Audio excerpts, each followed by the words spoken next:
May the Force be with us! We have got everything you may have missed from Star Wars Celebration on today's Nerdist News. The Force was strong in the UK over the weekend as fans from around the globe flocked to England for Star Wars Celebration 2016, and by now we've all heard the big news, the announcements of Alden Ehrenreich, right? Reich? Alden Ehrenreich as the new Han Solo, Grand Admiral Thrawn graduating from the now-defunct extended universe into official canon, and of course that goosebump-inducing Rogue One featurette. But with all the big news clogging up your feed, you may have missed a whole slew of smaller stories coming out of Celebration, and as Yoda once reminded us, judge a news story by its size, you must not. That was awesome. So while these stories may have been overlooked, they still have a ton to tell us about the future of Star Wars. So like we always do, let's dive in. Starting off at number 8, send some flowers to the Solo residents because it looks like we'll all be attending a Nerf herder funeral in Episode 8. Carrie Fisher let this tidbit slip in an interview when asked what had happened to Princess Leia between Return of the Jedi and The Force Awakens. Apparently, mishearing the question, she replied, Han's funeral. Fisher quickly corrected herself, but by then the cat was out of the bag. So we already know there will be no time jump between Episode 7 and Episode 8, so it makes sense that we'd be catching up with Leia just as she was saying her final I know to Han. The only question now is, will Kylo make an appearance?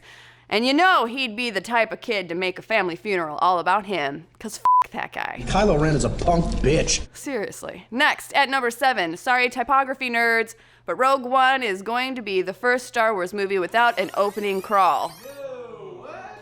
Whatever, you guys were all happy about it before we started rolling. I was the only one that was like, there's no way that should happen. It's cool. Fans of scrawling yellow text are for sure shedding a tear over this one, but for the rest of us, except for me, it's actually pretty exciting.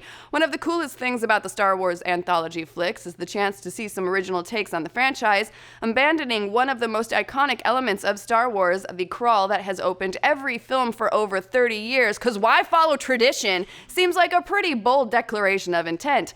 Right from the start, this is going to be a new look at the old galaxy we love so much, although I totally disagree with this choice. Number 6, in Rogue One, we'll be introduced to Jedha, a planet director Gareth Edwards referred to as the Mecca of Star Wars. In an interview, he explained that Jedha is where people go on pilgrimages, and when the story begins, it's an occupied territory by the Empire. It's the planet where we find Donnie Yen's blind monk character, Chirrut. Ooh, is the Force so strong there because it's home to the Jedi Kyber crystals? We heard rumors that the Empire is mining Kyber crystals to power the Death Star's giant laser, so could that be why they're occupying Jedha in the first place? All right, sizzle reel lightning round time. What potential cameos did you miss in that behind-the-scenes featurette? Number 5, could that be Grand Moff Tarkin? Sources have said that Peter Cushing would be digitally recreated for Rogue One. Number 4 is Jimmy Smits back. Some eagle-eyed viewers seem to think that could very well be Bail Organa's ruggedly handsome chin peeking out from behind the camera. That's big news for all 3 prequel fans out there who want to see episodes 1, 2, and 3 incorporated more into modern Star Wars. Number 3, oh my gosh, is that Ponda Baba and Dr. Evazan? Baba was, of course, the Aqualish thug who lost his right arm to a lightsaber blade after instigating a fight with Luke and Ben at the cantina in A New Hope. Maybe this is one of the 12 systems Evazan got his death sentence on. Number 2 is that everyone's favorite and extremely recognizable Death Star droid, 5D6RA7. Aw man, who could forget good old 5D6RA7? You might remember him strolling on by Han, Luke, and Chewie as they head up the elevator to detention block AA-23 to save Leia. And finally, we mentioned up top Grand Admiral Thrawn will be entering the official Star Wars canon when he appears in the upcoming season of Rebels. But what's really exciting about Thrawn's return is that he's getting reunited with his creator. Author Timothy Zahn introduced Thrawn in his Heir to the Empire trilogy in the early 90s. That series quickly became one of the most beloved pieces of the Star Wars EU, and Thrawn became its most notorious villain.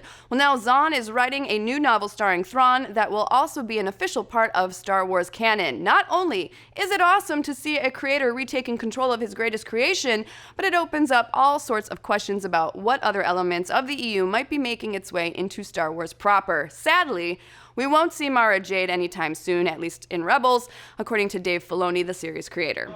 I know, kind of a bummer. But what do you guys think? What was your favorite part of Star Wars Celebration 2016? Were there any stories that we completely overlooked? And how excited are you guys for the return of 5D6 RA7? I know! Let's discuss. Rachel, I bet I can guess what your favorite part of the Rogue One behind the scenes reel was.